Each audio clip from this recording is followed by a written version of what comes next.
Prácticas que son relevantes para las empresas. En este episodio vamos a abordar un tema bastante interesante que se vincula a cómo a partir de programas y proyectos de investigación podemos dar el salto a la gestión de proyectos de innovación. En este episodio tenemos como invitado a un viejo conocido de nosotros, que es Cristian Morales, y quien ha estado abordando estos temas con cierta profundidad y que desde luego, bueno, resulta de interés poder abordar directamente con él toda la parte que corresponde a la parte del entorno, de lo que viene siendo la parte de investigación y desarrollo, que está muy orientada al tema de la innovación. Desde luego, no hay una receta única en este sentido. Cada organización tiene su propia práctica, tiene su propia forma de abordar el tema. Sin embargo, bueno, hay algunos aspectos ahí que nos gustaría analizar y discutir justamente con Cristian. Cristian, muchas gracias, bienvenido. Muchas gracias, Armando. A ti por invitarme. Muy bien. Vayamos al tema, estamos listos y comenzamos. Prácticas Empresariales Podcast. Un espacio dedicado a ti. En cada episodio abordaremos temas de negocios, tecnología y emprendimiento que de forma permanente son motivo de análisis, reflexión y discusión. Conectamos con todos aquellos que hoy desarrollan e implementan mejores prácticas empresariales para compartirlas contigo. No olvides que para compartir el conocimiento se requiere de la interacción y de procesos informales de aprendizaje, tales como la conversación, historias y la integración a comunidades. Analizamos cada uno de los temas a la luz de la experiencia y el conocimiento de nuestro conductor e invitados especiales. Esto es Prácticas Empresariales Podcast con Armando Peralta. ¡Comenzamos!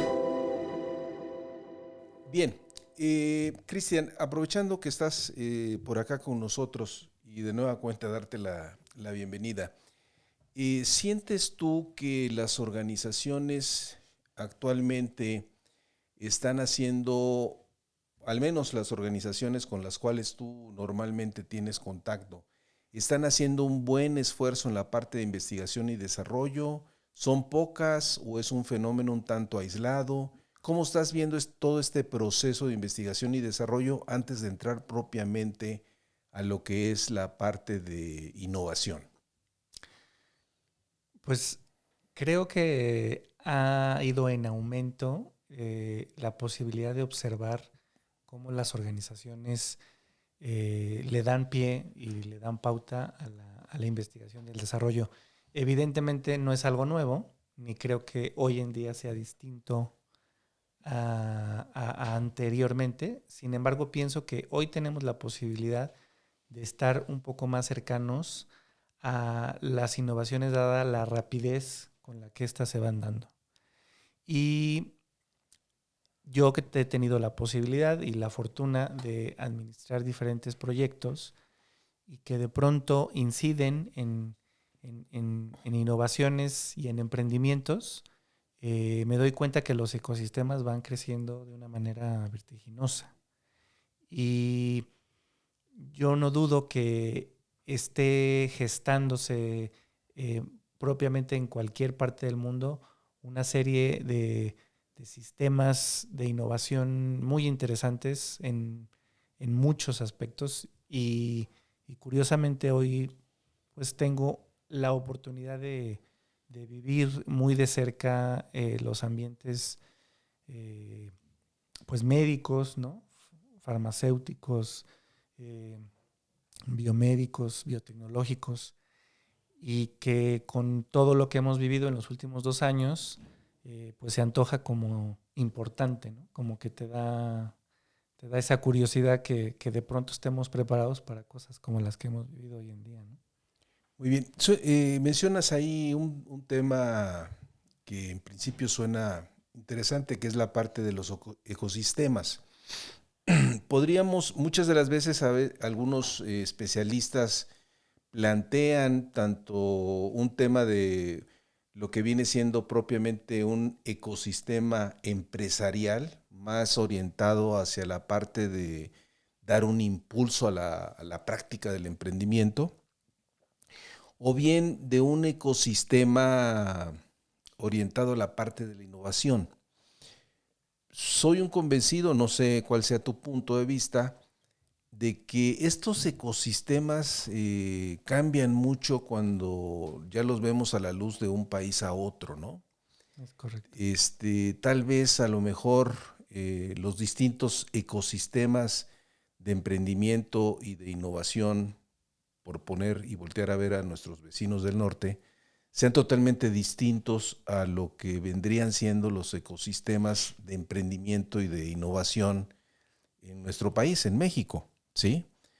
Quizá haya lugares específicos donde ha habido avances más importantes. No sé, pienso por ejemplo en Guadalajara o en la Ciudad de México o en Monterrey, ¿no? ¿Cuál sería la distinción para quienes nos están escuchando entre un ecosistema de innovación y un ecosistema de emprendimiento, si es que vale y hace sentido hacer una distinción? Sí, sí, qué bueno que comentas esto último, ¿no? Yo creo que vale la pena hacer una distinción cuando estás en un lado o en otro, porque te da el contexto de lo que estás viviendo.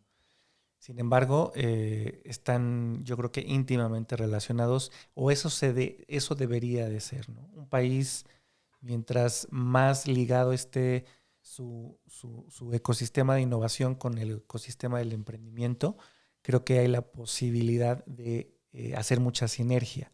Por un lado, es sin duda algo característico en los sistemas de innovación que la academia junto con las instituciones gubernamentales están bien comunicadas, o eso se espera, ¿no? Que estén bien comunicadas, de tal suerte que exista el conocimiento y la información de lo que hoy en día nuestras sociedades requieran. Y entonces, en ese sentido, ir dirigiendo las líneas de investigación que desemboquen en diversas innovaciones.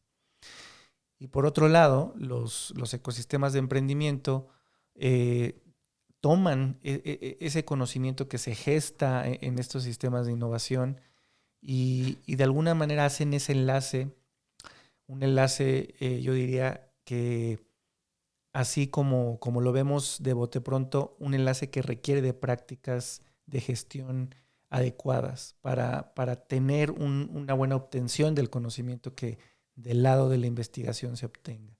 Entonces, lo que quiero decir es, cuando tú emprendes algo, te es muy importante y valioso el estado del arte de las cosas, ¿no? O sea, aquello que ya se investigó, que ya se aterrizó de alguna medida, que se tienen datos, estadísticas, modelos que te permiten entonces probar tus hipótesis de emprendimiento.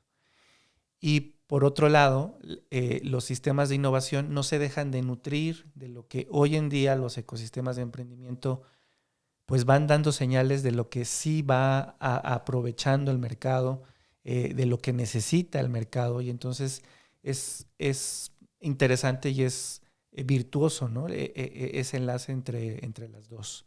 Y si hablamos de una distinción muy característica entre ambos, bueno, pues yo diría los sistemas de innovación ligados a la academia siempre van a tener un método como el que conocemos de investigación, ¿no? más riguroso, mientras que los ecosistemas de emprendimiento pues se hacen también de esos métodos, de esos modelos, pero además de prácticas de gestión o de management que aseguran y dan estructura a que las hipótesis en un emprendimiento se prueben y se genere el valor que se está esperando para los consumidores, ¿no?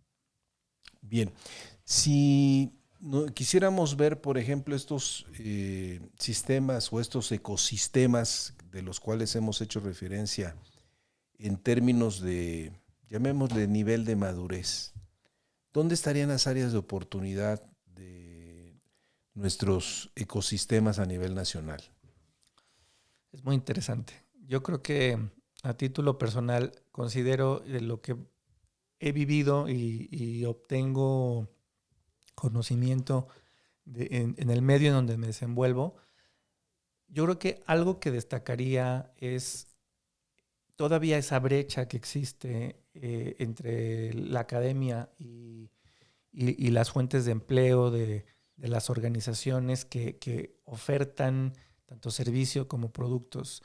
Todavía existen brechas en donde cada vez se van cerrando más, pero no hay un enlace muy concreto. Entonces, hoy en día hay muchos esfuerzos en términos de investigación que están o terminan siendo demasiado académicos, demasiado en el tono de que se ha aprovechado por algunos sectores específicos de las industrias y todavía no se ven completamente reflejados en los ecosistemas de emprendimiento. Y yo creo que en nuestro país algo que nos sucede mucho es tener esta idea clara de que la planeación nos da la oportunidad de vislumbrar de dónde obtener el conocimiento. A menudo vivo y convivo con diferentes proyectos y grupos de trabajo que les cuesta trabajo la planeación. Y esa planeación permite aterrizar mucho conocimiento, muchas de las ideas, ¿no? Culturalmente hablando, reconozco que somos más dados a la prueba y el error, ¿no? Entrar directo a la acción. Sí, como que ver que suceda, ¿no? Uh-huh. Lo cual no está mal, porque hoy en día precisamente hay métodos que te permiten ir viendo poco a poco. Claro. Pero qué mejor tener una estructura de planeación que te asegure que controlas riesgos, que tienes la oportunidad de saber exactamente qué es lo que quieres probar al mes, a los 2 meses. Y entonces, ahí está creo que el punto de la madurez, cuando tenemos la oportunidad de hacer una serie de pasos incluidas en la planeación, volteas a ver a las fuentes de conocimiento que están dadas en los sistemas de innovación, que ya hay datos e información que brindan esa oportunidad.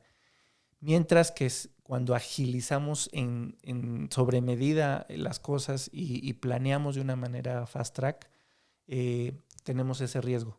Y ahí es donde creo que nos encontramos a nivel nacional, ¿no? Con esta cultura y con esta madurez muy incipiente en términos de planear nuestros propios proyectos, ¿no? Ok. Ahora, tú tienes la fortuna de que pisas tanto la cancha del lado académico, porque tienes participación, hasta donde tengo entendido, con algunas universidades, y también la cancha de las empresas privadas, donde pues desarrollas una actividad de consultoría. Viéndolo desde el lado de la cancha de la academia, ¿cómo sientes tú que la academia está empujando todo el tema de innovación a efecto de ir materializando proyectos? Pues fíjate que he tenido la fortuna de ver en más de 2 instituciones académicas que están sumamente interesados en empujar a las nuevas generaciones a que suceda esto, ¿no? que mencionas y con eso parto para mi respuesta. No es novedoso pensar que las empresas necesitan de mentes y de jóvenes que estén dispuestos a probar muchas cosas. Entonces, estas mentes inquietas y formándose, ¿no? O en formación, la academia sí veo que hay ya un interés muy, muy claro y también programas muy integrales que permitan eso, o sea, que visualicen qué tan importante es no perder de vista una rigurosidad académica en términos de la metodología para recabar y para obtener información y probar hipótesis, y no perder de vista que esas pueden desembocar y pueden ser semillas para eventualmente descubrir nuevos productos, nuevos servicios que generen valor y que muchas de las cosas que pueden poner al servicio de la gente van a hacer un cambio. Entonces, yo creo que hoy en día ya hay muy claro en la oferta académica de varias instituciones esta postura de los jóvenes y las jóvenes necesitan estar muy abiertos a ubicar que sus ideas pueden volverse realidad. Y a lo que están llamados es darle un cauce desde el punto de vista de innovación, un cauce de investigación y de experimentación en muchas ocasiones. Y por el lado del emprendimiento, tener esa visión de qué mostrar, cómo mostrarlo, cómo contar esa historia de manera que los que llegan a tener la posibilidad de financiar, de respaldar este tipo de emprendimientos, tengan claridad también qué se puede obtener, ¿no? Que pueden ganar, porque pues es una realidad que eso es, ¿no? O sea, que se gana con un emprendimiento. Ok, ahora me voy a la cancha de la empresa. Cuando una empresa tiene el interés de impulsar iniciativas de innovación, por lo general voltean a ver hacia la academia o simplemente la academia para ellos no existe. ¿Sí se da ese vínculo? ¿Hay canales establecidos? Digo, de los que tú conoces, desde luego, ¿no? Sí, claro. Ahí sí es menor. O sea, ahí he tenido una experiencia o he tenido conocimiento diferente. O sea, es más la inquietud de la academia hacia las empresas que de las empresas hacia la academia, pero de todos modos, esta insistencia en la academia abre canales, ha abierto canales en donde ya muchas incubadoras y muchos inquietos en el sector privado sí están reconociendo el valor que puede surgir de las propias instituciones universitarias y de investigación. Entonces, a lo mejor ahí también es otro punto del que hablábamos de la madurez.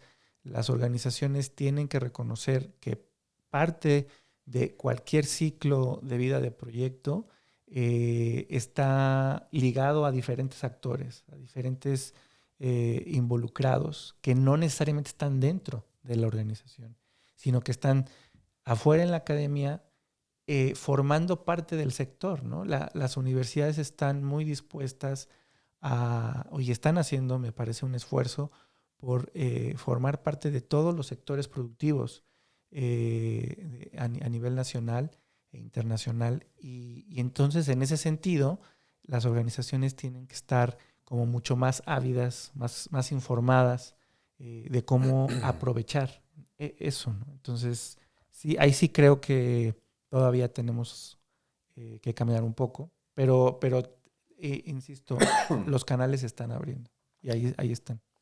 Ok, hay áreas de oportunidad que habría que seguir trabajando, ¿no? Ahora, regresando un poco hacia lo que vendrían siendo nuestros alumnos, que muchas de las veces tienen ese interés muy marcado por estructurar sus propios proyectos y que son muchos de ellos pues proyectos innovadores. ¿Qué recomendaciones harías tú a un estudiante que normalmente, sin importar desde luego de qué área venga, porque aquí hablando de innovación, pues puede venir del área de medicina o de ingenierías, en fin, ¿no? Sin importar el origen, ¿cuáles serían las recomendaciones pertinentes para efecto de poder estructurar buenas iniciativas en términos de proyectos de innovación, Cristian? Pues mira, desde el punto de vista de las buenas prácticas de la administración de proyectos, algo que es fundamental es no perder de vista que cualquier idea necesita evolucionar y necesita convertirse en un proyecto bien entendido y bien estructurado. Entonces, el salto entre las ideas, las hipótesis, los planteamientos, a hacer un proyecto que pueda ser administrado y que eventualmente produzca los resultados buscados, requiere de darle una cierta estructura que te indique cómo la idea se va convirtiendo en un alcance de proyecto, en entregables del propio proyecto, ¿no? Entonces, en ese sentido, hay afortunadamente muchas bases metodológicas que te permiten reconocer que todo proyecto tiene un ciclo y que de ese ciclo transcurre esa magia, ¿no? De cómo cualquiera podemos tener una idea que necesita tener una justificación, un fundamento, tanto a nivel técnico como a nivel financiero y de recursos. Y cómo esa justificación se vuelve algo manejable, algo administrable, de tal suerte que cuando te das cuenta y pasas, ¿no? de haber iniciado tu proyecto y tienes los elementos necesarios para demostrar que tienes una idea ya con un fundamento adecuado, inicia tu planeación, ¿no? Una planeación que te permita identificar el trabajo necesario, el esfuerzo, ¿no? Para eso es la planeación. Y cuando tú identificas el esfuerzo, identificas lo que necesitas para obtener el resultado, pues tienes el camino ya dispuesto y abierto para entonces comenzar a hacer esas tareas. Entonces lo que en algún momento fue una idea que te permitió iniciar un proyecto, se convierten en una serie de parámetros muy, muy específicos, ¿no? Entregables muy, muy detallados, con esfuerzo muy específico que tienes que ir monitoreando, ¿no? Y vas controlándolo y vas haciendo este balance de riesgos, cuidándolos y atendiéndolos, y vas comunicando a todos los que identificaste eventualmente en tu planeación. Y entonces tenemos la fortuna de que un buen control seguramente te va a permitir llegar a resultados muy concretos. Y en la misma planeación previste en qué tiempo, ¿no? En qué momento y en qué modalidad podrías obtener esos resultados para después verificar cuando llegaste al fin, ¿no? Entonces ahí estamos hablando de que esa posibilidad de identificar estos momentos en la vida del proyecto te dan la oportunidad de una estabilidad, ¿no? de esa idea y esa promesa que le hiciste a diversos involucrados e interesados tenga un respaldo de cómo llega a un fin concreto en el tiempo y con los recursos adecuados. Entonces, en pocas palabras, si uno parte de la idea de que todo proyecto tiene un ciclo, tienes la seguridad de que no se va a quedar en idea, que esa idea tiene una justificación en lo técnico, en lo tecnológico, en lo financiero, en los recursos, y que además en algún punto te aseguras que vas a obtener un resultado. Ojalá que sea positivo, ojalá que cumpla como las expectativas, eso es lo que cualquiera que administramos proyectos esperamos, y que en esa medida sí lo vas a obtener porque vas a controlar, vas a verificar que eso se vaya haciendo conforme se requiere. Y cuando no, tendrás también la oportunidad de hacer ajustes porque también lo previste. Entonces, esa noción que te da un ciclo de vida de proyecto te permite administrarlo. Ahora, no sé, ahí yo me quedo con varios signos de interrogación. Cuando estamos hablando con jóvenes que no han tenido la experiencia en proyectos, indudablemente para ellos es una cuesta arriba el poder estructurar de manera holística una iniciativa de este tipo, bajo un enfoque, pues llámale un enfoque predictivo, donde efectivamente cubres todo el ciclo de vida de un proyecto, ¿no? Inicio, planeación, ejecución, seguimiento y control, cierre, que eso se dice muy rápido, pero que cuando ya estás en el terreno, el esfuerzo desde el punto de vista metodológico es un esfuerzo importante. Y ahí entonces nos encontramos con nuevas corrientes que hoy por hoy cuestionan esa manera de abordar los proyectos, ¿sí? Y dicen, no, busquemos una salida más fast track, diríamos, y entonces tenemos a nuestro alcance todas las metodologías ágiles, ¿no? Prueba rápido, fracasa rápido, pivotea, vuélvelo a intentar. Tal vez ese no era el producto que el mercado en un momento dado estaba dispuesto a aceptar. Y ahí te encuentras otra manera de abordaje. ¿Por dónde sientes tú que en todo caso los muchachos podrían transitar? Por ese camino, no lo cuestiono, pero por ese camino más formal. En ese camino formal inclusive yo te diría, pues desde la etapa de inicio habría que estructurar todo un caso de negocio. Exactamente. El simple hecho de estructurar un caso de negocio ya requiere de un esfuerzo mayor cuando no tienes la experiencia y no tienes el conocimiento. ¿Por qué? Porque al muchacho es un saco que le queda muy grande, ¿no? Entonces, ¿cómo ves tú esa dualidad en términos de por dónde transitar?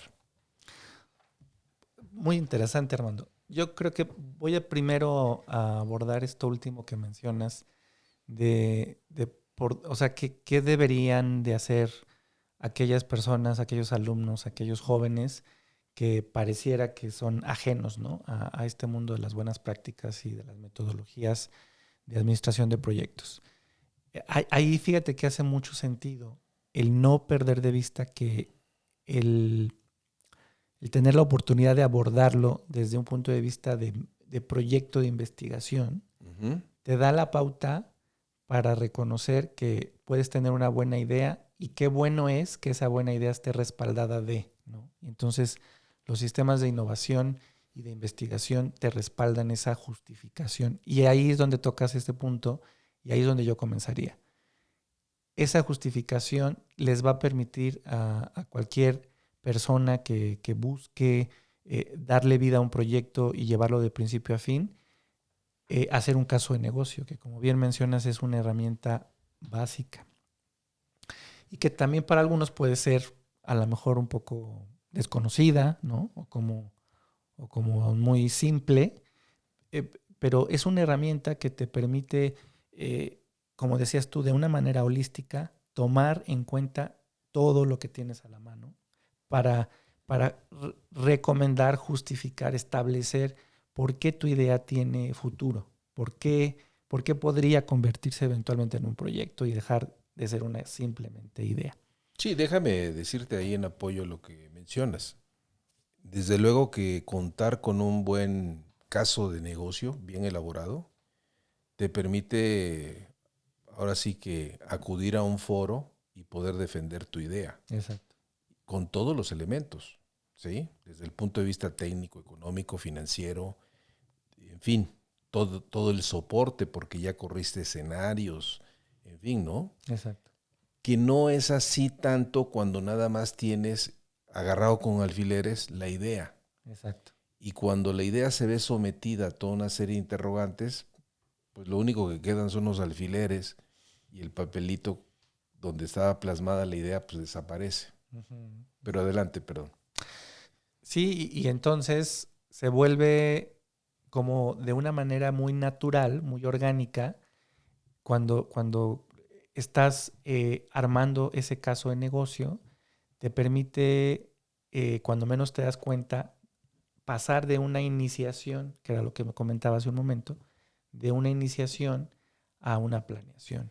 Entonces, en pocas palabras, tienes toda la razón. O sea, hoy en día hay muchas metodologías ya disponibles y que están muy en boga para hacerlo más ágil, más ligero, dicen algunos, ¿no? Uh-huh. Como el Lean, que te permita no enfrascarte en la formalidad, aunque le des estructura, ¿no? O sea, no quedarte en una serie de pasos que te limiten o que te retrasen, ¿no? Sino más bien cómo le haces más ágil la vida al propio proyecto.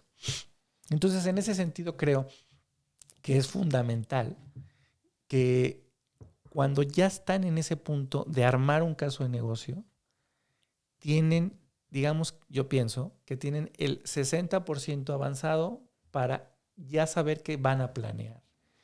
Y con esas metodologías que tú mencionas, que dejan de ser predictivas y se convierten en ágiles, hacemos ese enlace, ¿no? Ese enlace que hoy en día tienen los jóvenes de a lo mejor acabar una carrera o iniciar su vida laboral, iniciar tal vez una vida empresarial, ¿no? ¿Por qué no?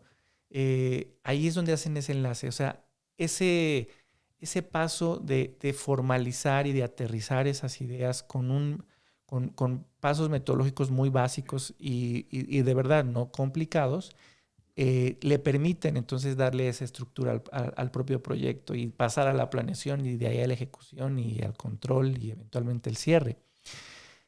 Lo que sí es muy importante y sí es indispensable es reconocer que esas metodologías pues siempre van a requerir de cierta rigurosidad, es decir, de entenderlas, ¿no?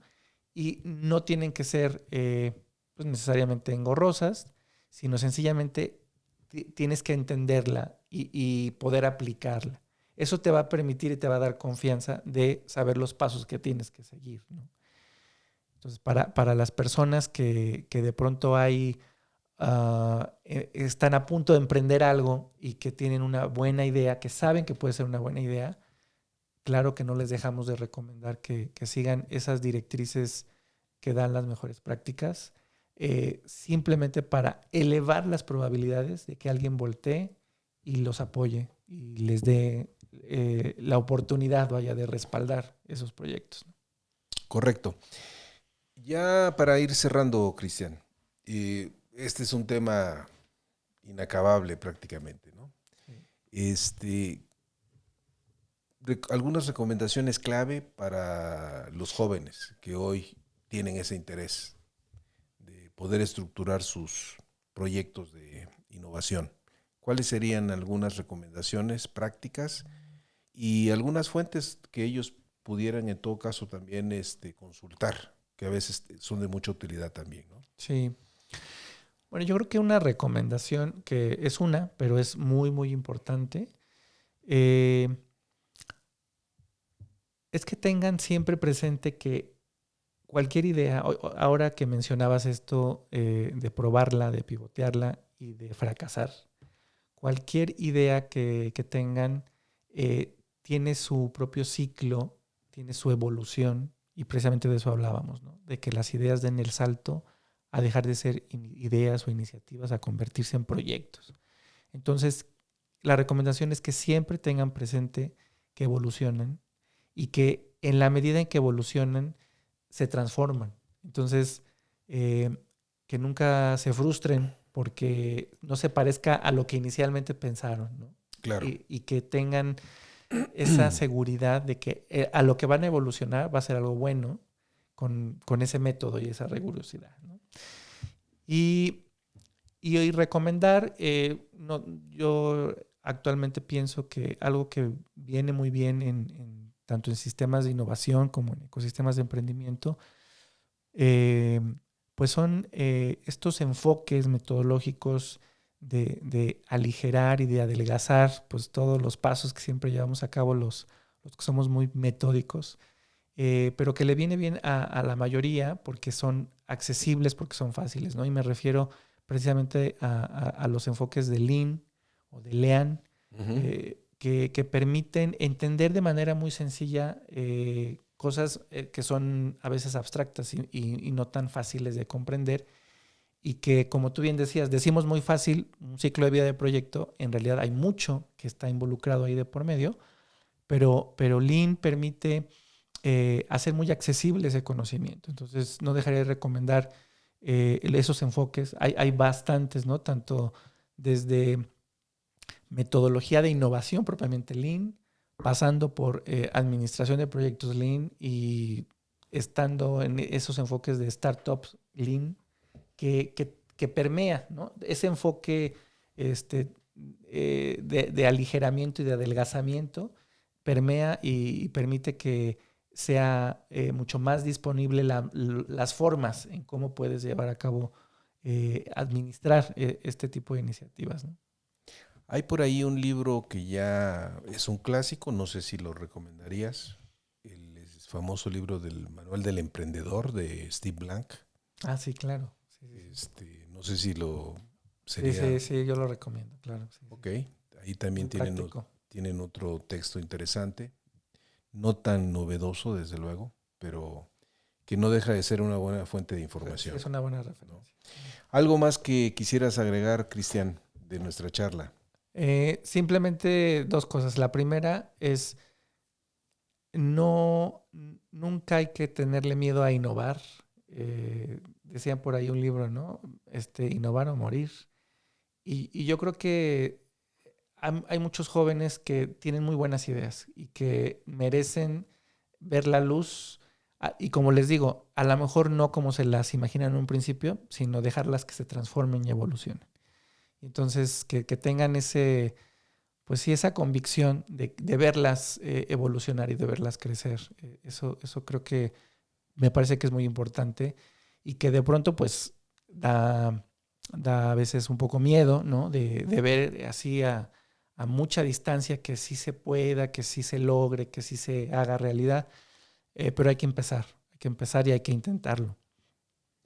Y bueno, y finalmente agradecerte el espacio, Armando, porque es muy interesante poder pues compartir con pues, mucha gente, con jóvenes y con empresarios y con todos los que te escuchan este tipo de temas que, como dices, son muy vastos y que de pronto vale la pena discutirlos para que también haya retroalimentación, ¿no?, al respecto. Claro que sí. Pues agradecerte, Cristian, como siempre, tu buena disposición de estar acá con nosotros. Estimados amigos, muchas gracias por acompañarnos en este episodio. Y sería todo por el día de hoy.